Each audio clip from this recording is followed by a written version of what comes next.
It's really hard to comprehend it because in 15 years, it's hard to comprehend that happening, you know.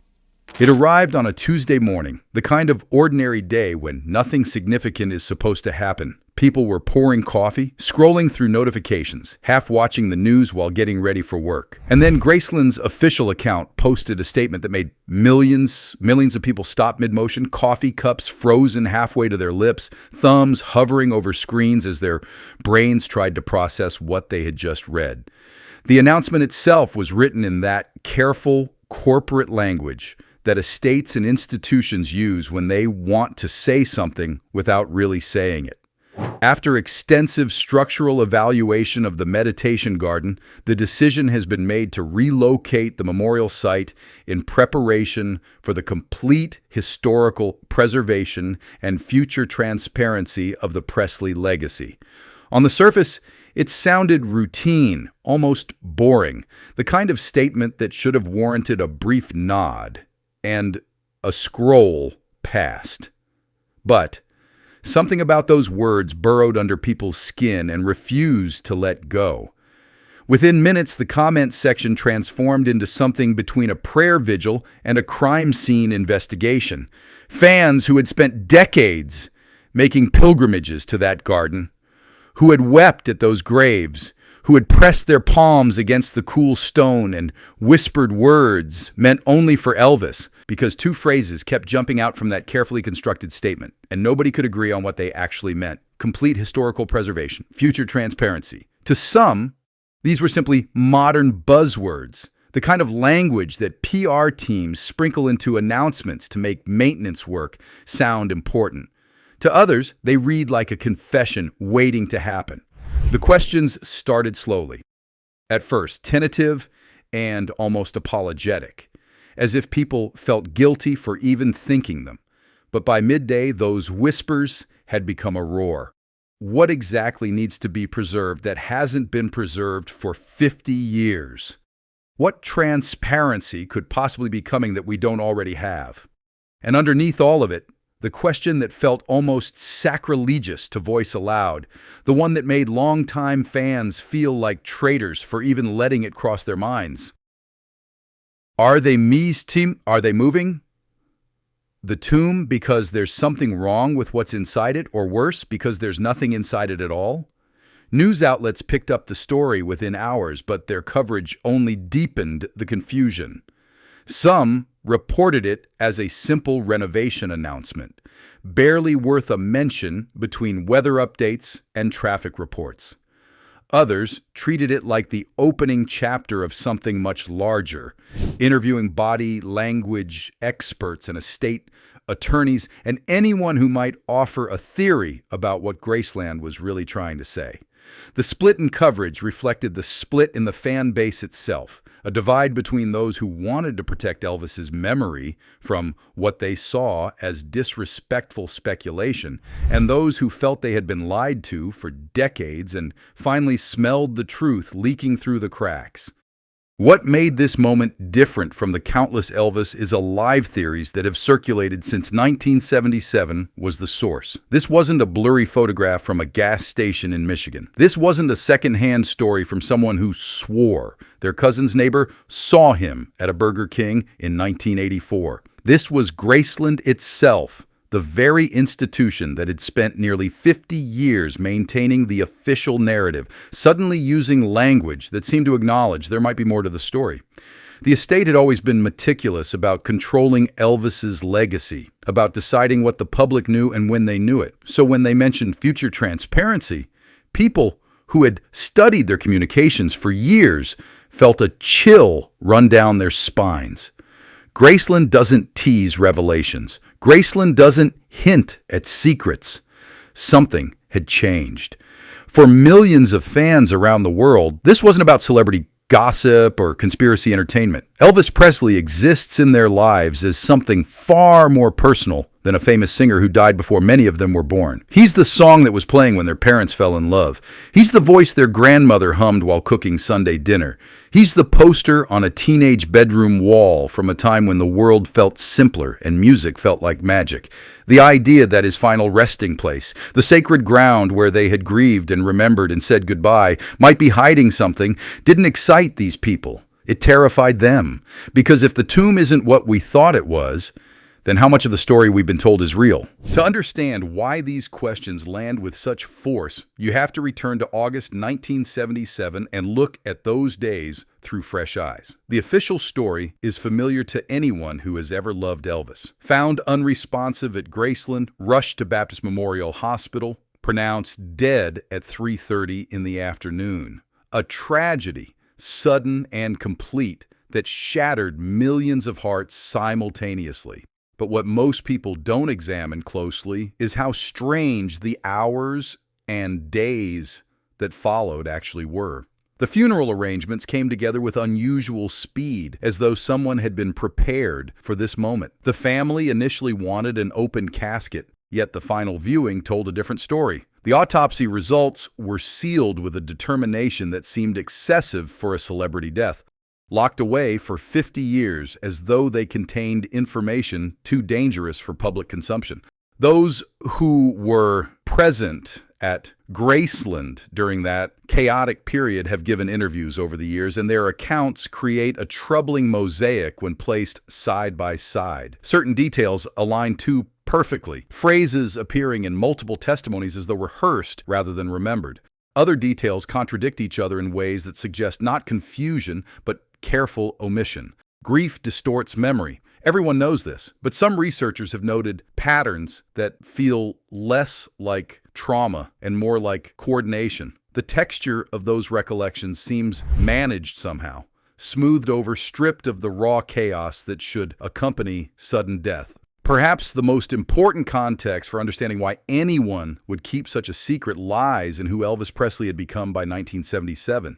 This was not a man enjoying his success from a place of peace and security. He was exhausted beyond what most people can imagine, medicated to a degree that frightened those closest to him, and increasingly paranoid about threats both real and imagined. Multiple credible sources have documented his fear of kidnapping, his growing distrust of certain business associates, his desperate longing for a life that didn't feel like a beautiful prison. The spotlight that made him famous had become a cage he couldn't escape, and everyone around him knew it. If he had somehow found a door out of that cage, a way to step off the stage permanently and disappear into a quieter existence, would the people who truly loved him have dragged him back into the chaos? Or would they have done exactly what love sometimes requires, protecting him from the world that was slowly killing him, even if it meant lying to millions of people who adored him? The letter from the former employee offered no answers, only these haunting questions wrapped in decades of silence.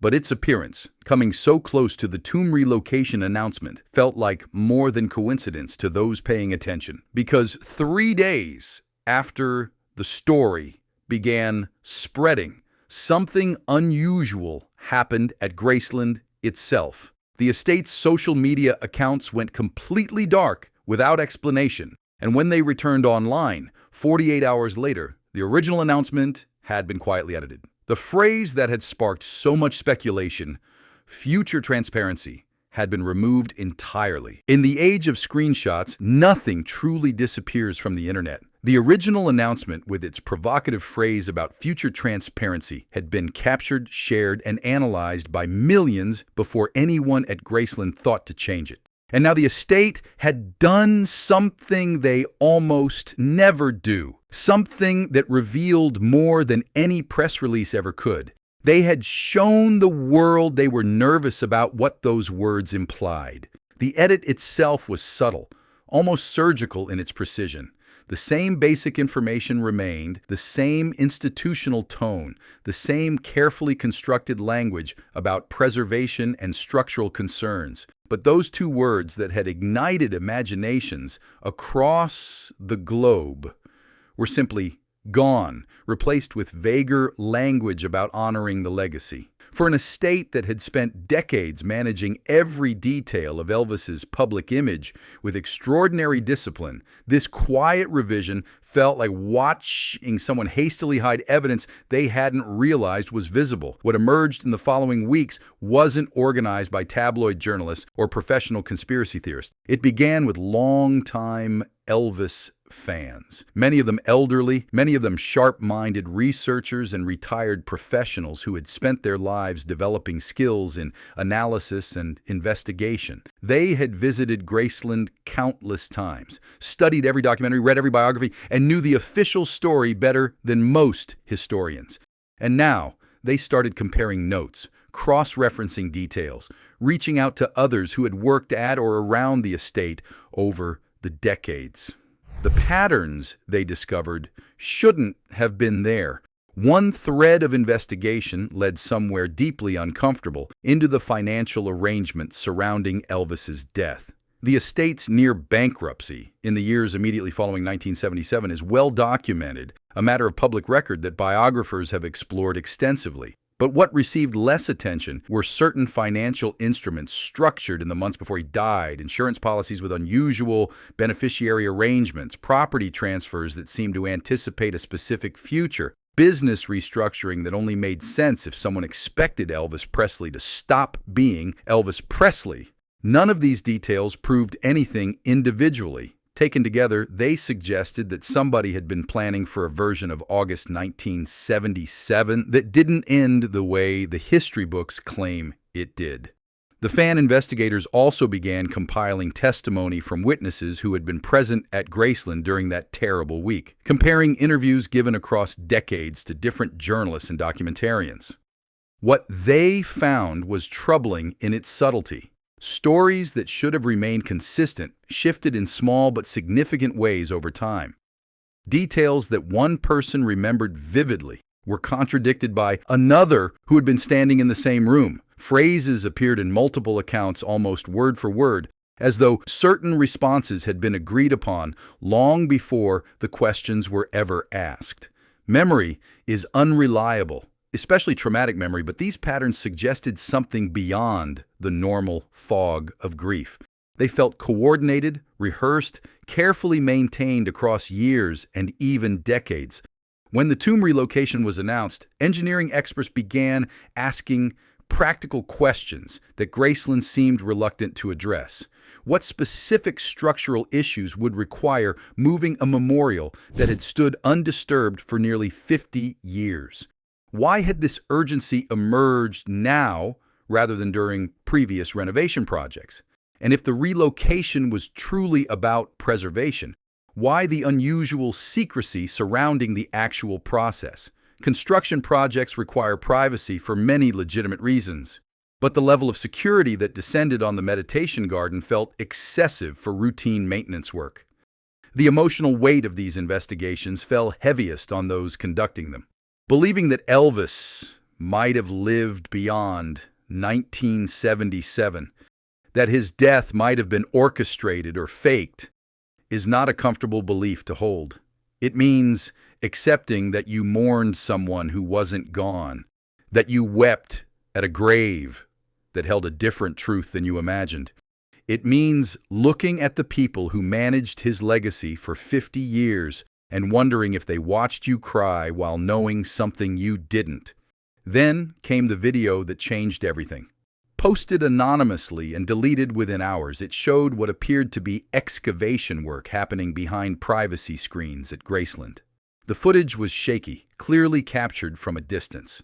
But one detail was unmistakable. The digging wasn't happening in the meditation garden at all. It was approximately 40 feet from the official grave site, and the hole being carved into that sacred ground was far deeper than any preservation project could possibly require. Perhaps the most heartbreaking realization isn't whether Elvis faked his death or lived another 40 years in secret. Perhaps it's understanding that we've been asking the wrong question all along, because whether he's been gone since 1977 or took his final breath just recently in some quiet room behind those familiar gates. What this moment reveals isn't really about his survival. It's about our grief and the stubborn ways we've refused to let it complete itself. Consider honestly why Elvis, more than almost any other celebrity who died too young, continues to inspire this kind of desperate hope nearly 50 years later. Other stars have fallen tragically and unexpectedly, their losses mourned